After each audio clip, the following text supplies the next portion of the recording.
Pues bienvenidos a otro estudio bíblico. Me alegro que hayas podido sintonizarnos hoy.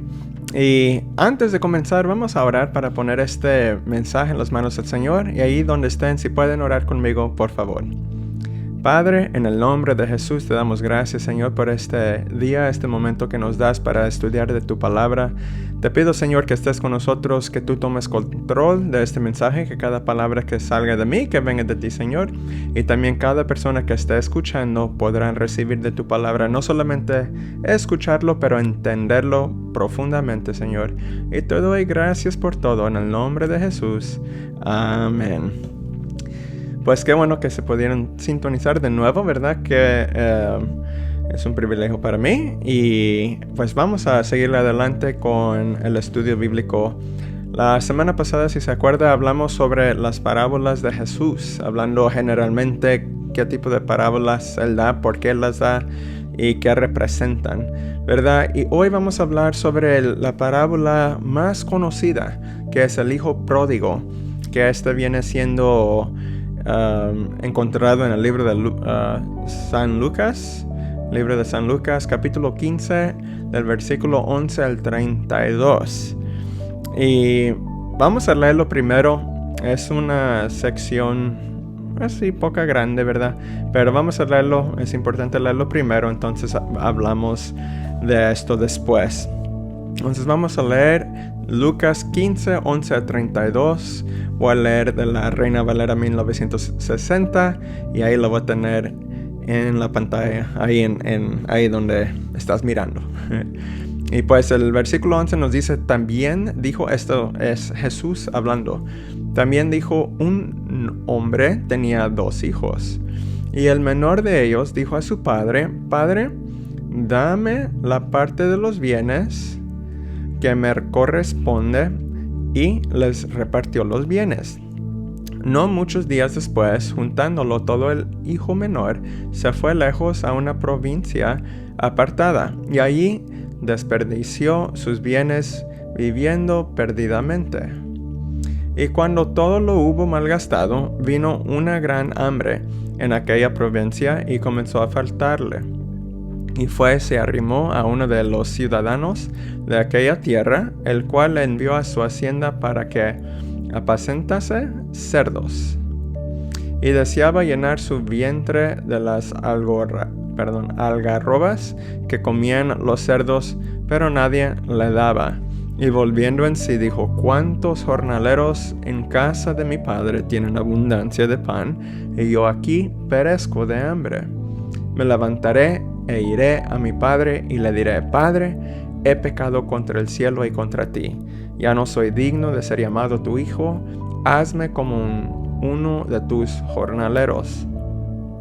Y levantándose vino a su padre, y cuando aún estaba lejos, lo vio su padre y fue movido a misericordia, y corrió y se echó sobre su cuello y le besó. Y el hijo le dijo, Padre, he pecado contra el cielo y contra ti, y ya no soy digno de ser llamado tu hijo. Pero el padre dijo a su siervo, sacad el mejor vestido y vestirle, y poner un anillo en su mano y calzado en sus pies. Y traed el becerro gordo y matarlo, y comamos y hagamos fiesta. Porque mi hijo muerto era, y ha revivido, se había perdido y es hallado. Y comenzaron a regocijarse. Y su hijo mayor estaba en el campo, y cuando vino y llegó cerca de la casa, oyó la música y las danzas. Y llamando a uno de los criados, le preguntó qué era aquello. Él le dijo, tu hermano ha venido, y tu padre ha hecho matar el becerro gordo, por haberlo recibido bueno y sano. Entonces se enojó y no quería entrar. Salió por tanto su padre y le rogaba que entrase. Mas él, respondiendo, dijo al padre, he aquí, tantos años te sirvo, no habiéndote desobedecido jamás, y nunca me has dado ni un cabrito para gozarme con mis amigos. Pero cuando vino tu hijo, que ha consumido tus bienes con rameras, has hecho matar para él el becerro gordo. Él entonces le dijo: Hijo, tú siempre estás conmigo, y todas mis cosas son tuyas. Mas era necesario hacer fiesta y regocijarnos, porque tu hermano era muerto y ha revivido, se había perdido y es hallado. Amén. Pues simplemente aquí viendo el hijo pródigo, es como se titula esta parábola, el hijo pródigo. Primeramente, ¿qué significa pródigo? Es una persona que gasta el dinero sin cuidado. Nomás lo gasta sin pensar, sin sabiduría, usándolo para cosas que es para placerse mismo, para llenarse sus propios deseos, ¿verdad? Cosas así. No solamente cosas que se está perdiendo el dinero, pero también para cosas inmorales también. Entonces, es lo que está pasando aquí. Tenemos 3 personas, 3 caracteres en esta parábola. Tenemos el papá, el hijo menor y el hijo mayor. El papá representa a Dios en esta parábola. Tenemos el papá que representa a Dios, entonces el hijo menor representa a un pecador, alguien que está en pecado, ¿verdad? Que está viviendo una vida sin Dios, apartado de Dios. Y entonces tenemos el hijo el hijo mayor, que representa una persona en esos tiempos que eran los líderes religiosos, como los fariseos. Y ahorita explicamos por qué parece que significa eso. Entonces lo que vamos a hacer es ver versículo por versículo para poder meternos bien a cada palabra que dice aquí. Entonces, comenzando en el versículo 11, regresando aquí, Jesús, hablando de nuevo, dice: también dijo, un hombre tenía 2 hijos. Ahora, antes de esto, si ves en el capítulo 15 de Lucas, hay 2 parábolas que había ya dicho. Es las parábolas de la oveja perdida y también la parábola de la moneda perdida. Esas 2 parábolas se tratan de la misma cosa. Y también ahorita vemos qué es eso lo que se trata, pero son similares. Por eso están juntos. ¿Ok? Entonces vamos a seguir viendo en el 12. Aquí nos dice: y el menor de ellos dijo a su padre: dame la parte de los bienes que me corresponde, y les repartió los bienes. Aquí nos damos cuenta que el hijo está ya pidiendo que reciba su herencia. Cuando hablas de los bienes, habla de la herencia. Ahora, la herencia de alguien nunca lo reciben hasta que muere el papá. Y ellos saben esto. Entonces, el hijo pidiendo esto es algo casi mal, porque él está diciendo: pues, prefiero que tú ya estés muerto para yo ya recibir lo que va a ser mío, mi herencia. Y él, siendo el hijo menor, él recibiría mitad de lo que recibe su hermano mayor, porque su hermano mayor es el hijo, ¿cómo se dice? El primer hijo. Y siendo el primer hijo, él va a recibir doble porción de la herencia. Eso viene de Deuteronomio 21:17. Fue una ley que fue establecida por Dios. Podemos verlo aquí, que dice: más el hijo de la aborrecida reconocerá como primogénito es la palabra que buscaba, para darle el doble de lo que correspondiere a cada uno de los demás. Ok, entonces, porque él es el principio de su vigor, y su hijo y suyo es el derecho de la primogenitura. Entonces aquí dice que el doble recibirá. Entonces, sabiendo que él recibirá el doble, eso significa que el hijo mayor va a recibir doble del hijo menor. Y hay que acordarnos de eso mientras que estudiamos esto. Ok, él va a recibir doble del menor. Entonces, si tiene la herencia el papá, va a ser, puedes decir que el hijo menor va a recibir 1/3 parte de la herencia. Entonces el hijo mayor va a recibir 2/3 partes, ¿verdad? 66% puede decir. Muy bien, siguiendo adelante aquí en el 13 dice: no muchos días después, juntándolo todo, el hijo menor se fue lejos a una provincia apartada y allí desperdició sus bienes viviendo perdidamente. Ok, viviendo perdidamente es, en inglés dice que vivió un prodigal life. Perdidamente es otra palabra como de pródigo. Una vida que fue completamente lleno de maldad, lleno de sin cuidado, gastando todo para simplemente llenarse sus propios deseos. Si alguien, por ejemplo, quiere simplemente comprar algo para llenarse su placer, lo va a comprar y lo hace, ¿verdad? Puede ser, por ejemplo, porque estas cosas que hablan como son mundanos, ¿verdad? Cosas mundanos que son fuera que agrada a Dios. Estas cosas no le agradan a Dios, pues deben de ser de pecado, inmoral. Entonces, nomás un ejemplo diciendo que alguien gastando el dinero hoy en día por decir la pornografía, ¿verdad? Lo va a gastar y quiere usarlo para cosas de así. Y no puede ser eso exactamente, pero ese tipo de vida es más o menos como vivió el hijo menor. Después de recibiendo esta herencia que él todavía no debería recibir porque el padre no había muerto, pero como el padre, siendo gracioso, le dio lo que pidió. Ahora, después de recibiéndolo, él comenzó a malgastarlo y no lo cuidó para nada. Él hizo lo que él tenía la gana. Y hay mucho de eso hoy en día, que cualquier persona haga lo que ellos quieran. Y lo malo, aunque es malo vivir así, lo que para mí es más malo es cuando las personas alrededor de esa persona que está viviendo una vida inmoral, en vez de decirles de que no vive así, mejor lo apoyamos. Sí, tú hagas lo que tú deseas.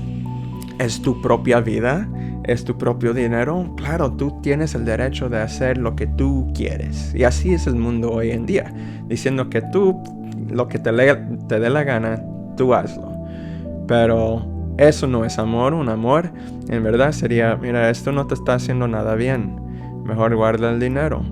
Mejor usarlo para cosas bien. Y más importante, usarlo por lo que le agrada a Dios. Amén. Pero aquí estamos viendo que este hijo menor malgastó este dinero en cosas pecaminosas. Ahora, siguiendo en el 14, dice: y cuando todo lo hubo malgastado, vino una gran hambre en aquella provincia y comenzó a faltarle. Ahora el 15, y fue y se arrimó a uno de los ciudadanos de aquella tierra, el cual le envió a su hacienda para que apacentase cerdos. Ok, cerdos siendo como pues marranos, ¿verdad? Esto aquí dice que él ya no tenía, como el versículo 14 decía que ya después de malgastando todo, él ya no tenía nada. Ahora había un gran hambre en ese lugar donde él estaba y estaba en necesidad. Entonces él buscó a alguien que era de esa área para poder trabajar. Pero ¿qué es lo que el ciudadano hizo que el hijo menor hiciera? Él comenzó a cuidar a los marranos. Ahora, los cerdos eran un animal que los judíos sabían que era, si tú tratabas con los animales, había niveles de qué tan sucio un animal es. Y los cerdos eran de los más bajos, diciendo que estos son uno de los más sucios de todos los animales. Entonces, sabiendo esto, hay que reconocer a quién estaba hablando Jesús esta parábola.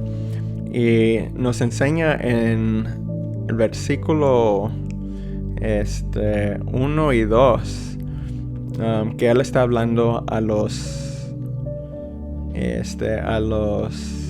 judíos.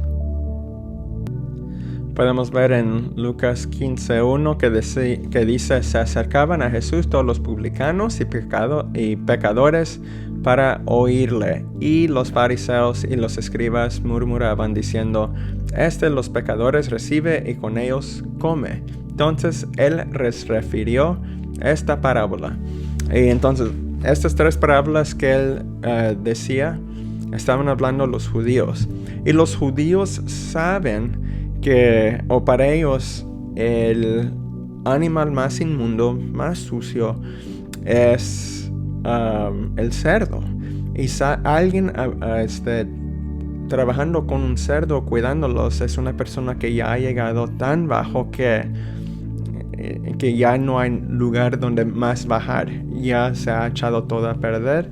Su vida ya no está, ya se echó a perder, ¿verdad? Y es lo que está mostrando aquí Jesús, porque él sabe que los judíos reconocen a alguien que está trabajando con cerdos son personas de menos valor, el mínimo en sus ojos, ¿verdad?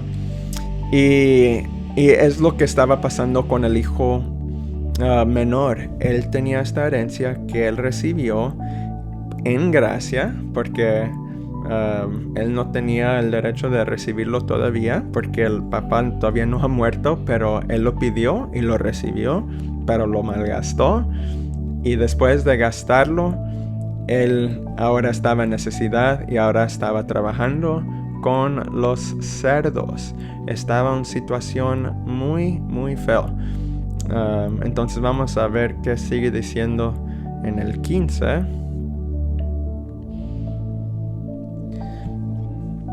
En el 16, ya leemos el 15, el 16 dice: y deseaba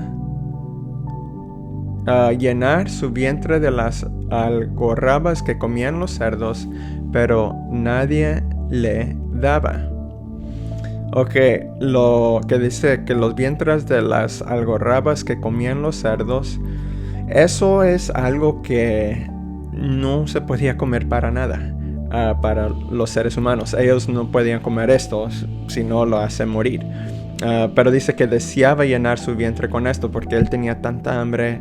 Si podía, él comiera lo que estaban comiendo los cerdos. Entonces dice, pero nadie le daba.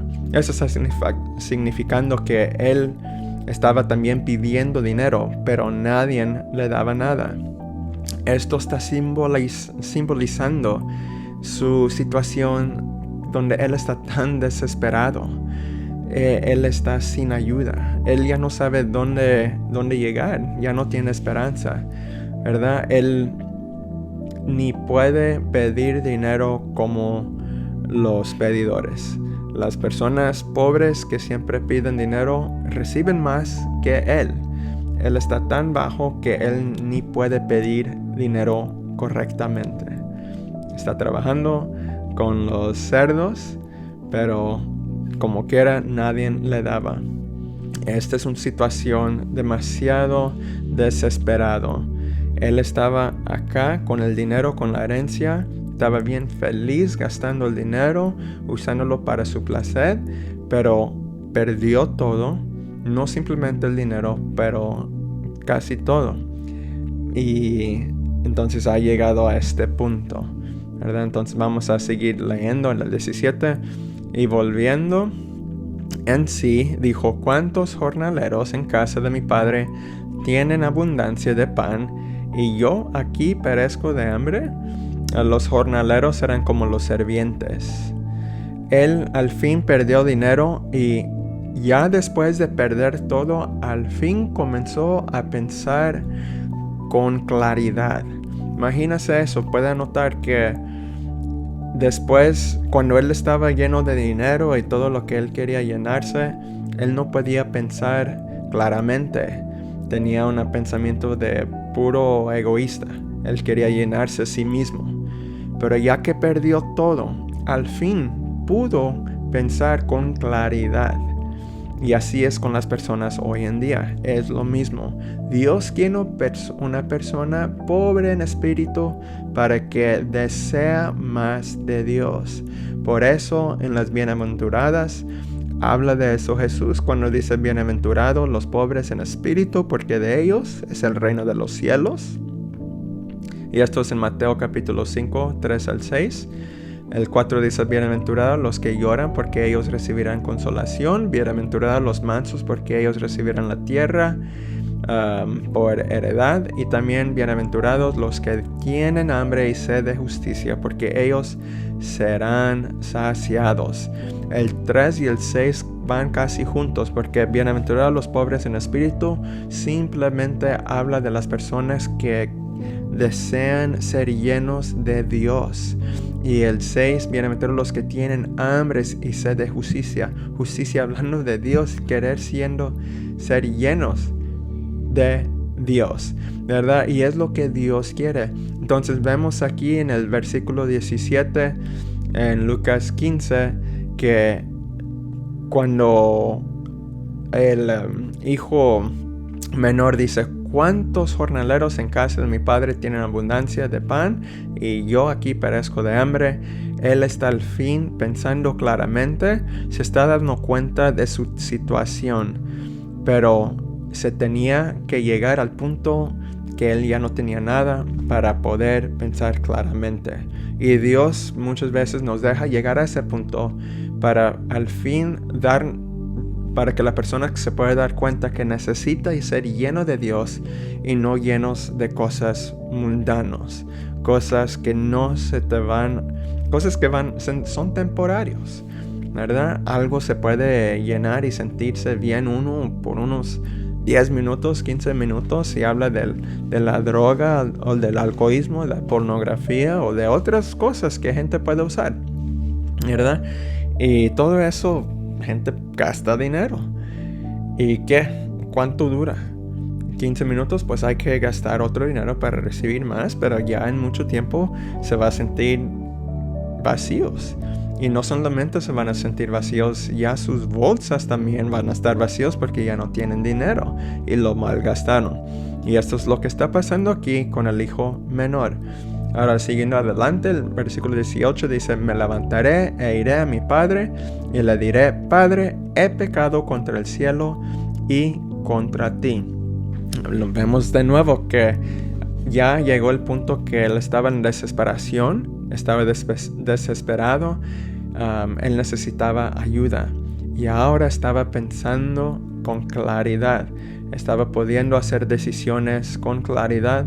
Y aquí dice, yo me voy a levantar, voy a llegar a mi padre y le voy a decir que yo he pecado. Cuando habla del pecado contra el cielo, simplemente está diciendo que yo he pecado contra Dios. Ahora, acuérdese que esto significa que el padre representa a Dios. Y el hijo menor aquí representa un pecador.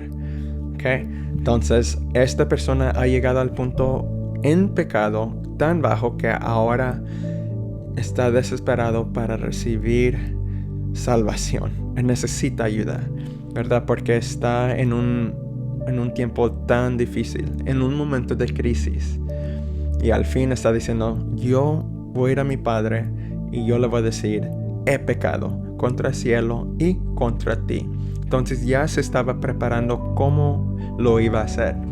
En el 19 dice, ya no soy digno de ser llamado tu hijo, hazme como a uno de tus jornaleros.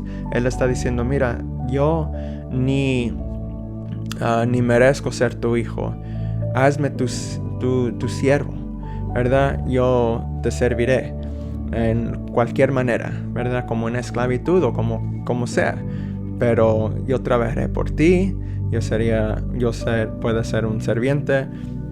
Yo me estoy dando cuenta que yo ni soy digno de ser tu hijo. Es lo que está diciendo aquí. en el 20.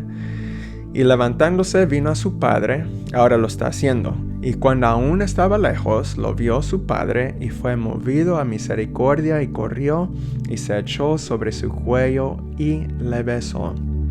Este versículo es el gran versículo de esta parábola, mostrando varias cosas aquí. Primeramente vemos que el hijo menor ya tenía preparado lo que quería decir a su padre. Él iba a llegar a su padre, llegar ahí y decirle: Padre, yo he pecado contra ti y contra el cielo, y yo no merezco ser tu hijo. Pero antes que puede llegar a su padre, ya su padre corrió a él abrazándolo y besándolo.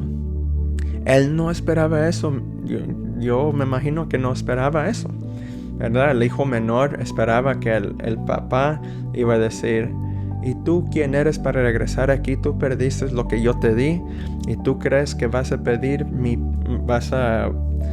pedir perdón. Olvídate, yo ya te di algo y lo perdiste. Alárgate de aquí, ¿verdad? Y tú no eres mi hijo, o cualquier cosa. Un papá demasiado enojado, o al mínimo decirle: mira, tú estás castigado, tú vas a trabajar por mí por 10 años hasta que tú regreses todo lo que yo te di. Algo así, ¿verdad? Te puedes quedar aquí, pero van a haber consecuencias. Y así puede esperar uno, ¿verdad? Pero, ¿qué es lo que pasó? El papá corrió a él y simplemente mirando al Señor, al hijo, simplemente mirándolo, ya se puso feliz el papá. ¿Por qué? Porque había regresado. Simplemente con regresando ya se puso feliz el papá. Y es tan maravilloso eso, representando que Dios, con nosotros nomás llegando a sus pies, está feliz. Para Él no le importa todo lo que has hecho. Él nomás está feliz para ya estar contigo. Pero tú tienes que llegar a Él primero, o al mínimo llegar que quieres ir a Él, y Él te va a correr ahí donde tú estés, ¿verdad? Pero tú tienes que al mínimo enseñar que tú quieres andar con Él, así como el hijo ya quería regresar a su papá para pedirle perdón. Entonces viendo en el 21, al fin comenzó a hablarle y dice: Padre, he pecado contra el cielo y contra ti, y ya no soy digno de ser llamado tu hijo. Entonces acuérdese que esto es lo que ya había practicado decirle, y ya le estoy diciendo. Pero ¿qué hace el padre? Dice: no, pues, ok, gracias por pedir perdón, pero te va a faltar mucho. Tienes que hacer muchas cosas para ganarte mi amor de nuevo. No creo que es lo que va a decir. El 22 dice: pero el padre dijo a sus siervos: sacar el mejor vestido y vestirle, y poner un anillo en su mano y calzado en sus pies. Fíjese, no simplemente interrumpió lo que estaba diciendo el hijo, pero le dice a sus siervos: oye, ven para acá, ven a pasar, dale lo mejor, el mejor vestido, dale los sandalias mejores para sus pies, dale un anillo que representa autoridad. Mira, y estas cosas representan algo. Lo que es el mejor vestido aquí representa algo que es simplemente reservado para la persona que se está honrando. Entonces el anillo representa simboliza autoridad. Le está dando autoridad con eso. Y los zapatos estos no, o como dice, los calzados estos no son puestos como ¿cómo se dice? Los jornaleros. Ellos no usan esos, ¿verdad? Entonces lo que esto está representando es que el papá está diciendo: tú no vas a ser un jornalero, no, tú eres mi hijo, y es lo que es. ya le está dando todo lo mejor. El hijo perdió todo. Él pidió algo que no debería recibir, pero lo recibió porque Dios fue gracioso. Después de recibiendo esta herencia, lo malgastó y vivió una vida para llenarse sus propios deseos, en puro pecado. Pero entonces sufrió, llegó a sufrir, estar sin esperanza, y ya con eso pudo pensar claramente. En ese punto pudo decir: yo necesito a mi padre de nuevo. Y llegó a su padre, pero en vez de que su padre lo regaña, ¿qué hizo su padre? Corrió a él y le dio un beso y lo abrazó. Y después de eso, comenzó a darle de lo mejor. Él no merecía eso. Él hizo tan mal. ¿Por qué va a decir que él merece tener el mejor vestido, o un anillo, o los calzados a sus pies? No, claro que no. Pero es lo que representa Dios, lo que hace por nosotros. Él nomás está feliz que estamos llegando a Él. Cuando pedimos perdón, cuando nos arrepentimos de nuestros pecados y decimos: Señor, yo he pecado, hay fiesta en el cielo. Él está tan feliz y Él te va a dar lo mejor. Y es tu salvación. Él no se le va Él no se acuerda todo lo que tú haces antes, lo que tú has ya hecho. Ya cuando tú pides perdón a Él, Él borra todo. Él dice: olvídate de eso. Mira, ten esto, mi hijo. Tú eres mi hijo. Pero Dios, yo he pecado mucho, demasiado. Tú sabes lo que he hecho. Pues, cada persona es diferente, pero un pecado es un pecado. Pero Dios, en vez de castigarte en la manera que debes, que es muerte, no. Él mejor te sigue amando y te da regalo. Y es algo demasiado hermoso. El regalo que nos da es salvación. Y es hermoso ver eso. Y vamos a seguir leyendo para terminar. Y dice: y traer el becerro gordo y matarlo y comamos y hagamos fiesta.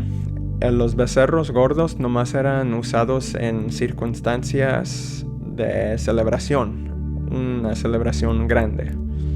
El 24: porque mi hijo muerto era y ha revivido, se había perdido y es hallado. Y comenzaron a regocijarse.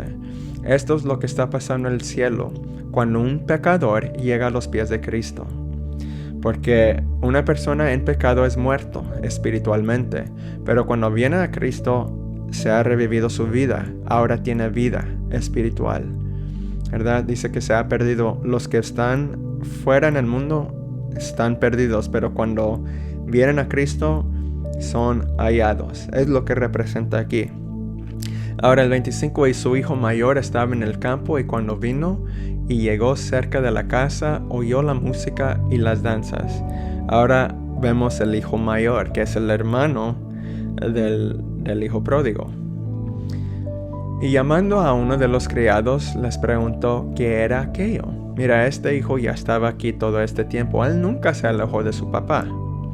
Al mínimo, él siempre vivía ahí con él. El 27: y le dijo: tu hermano ha venido y tu padre ha hecho matar el becerro gordo, por haberle recibido bueno y sano. Aquí, cuando le dijeron al hijo mayor, él escucha esto: mira, tu padre ha hecho matar el becerro gordo por haberle recibido bueno y sano. Las palabras que un hermano que ama a su hermano o que ama a su papá, que debería brincar después de oír esto, son las palabras que por haberle recibido bueno y sano. Él debería, ya después de oír eso, decir: gracias a Dios que ahora mi hermano es bueno y sano. Pero la única cosa que él escuchó fue: tu padre ha hecho matar el becerro gordo. Es lo único que escuchó. A él no le importaba que su hermano estaba bueno y sano, que el hijo de su papá, que supuestamente él ama, estaba ya bueno y sano. No, él nomás le importaba que el papá estaba usando un becerro gordo para celebrar su regreso y no estaba feliz. Dice que entonces se enojó y no quería entrar. Salió por tanto su padre y le rogaba que entrase. Entonces el papá vino a él. Mas él respondiendo dijo al padre: he aquí tantos años te sirvo, no habiéndote desobedecido jamás, y nunca me has dado ni un cabrito para gozarme con mis amigos. Ahora nos damos cuenta aquí cuando dice que no habiéndote desobedecido jamás. Mira, él dice esto, pero es simplemente exageración, porque claro, él ha desobedecido, porque si nos damos cuenta aquí ya se está portando mal con su papá. Si él en verdad amaba a su papá, entonces él mostrará su amor a su papá cuando estando feliz que su papá está feliz. No le debe importar de su hermano, por ejemplo. No tanto que su hermano, él claro debe estar feliz que su hermano regresó, pero si él en verdad ama a su papá y ve que su papá está tan feliz porque ha regresado a su hijo, entonces por amor a su papá debe regocijarse también. Pero en vez de eso, él nomás puede pensar en sí mismo, en él mismo. Entonces seguimos viendo. Dice: pero cuando vino tu hijo que ha consumido tus bienes, con rameras has hecho matar para él el becerro gordo. Para él nomás está pensando en las cosas materiales, diciendo que él nomás se quedó porque él quería recibir más cosas.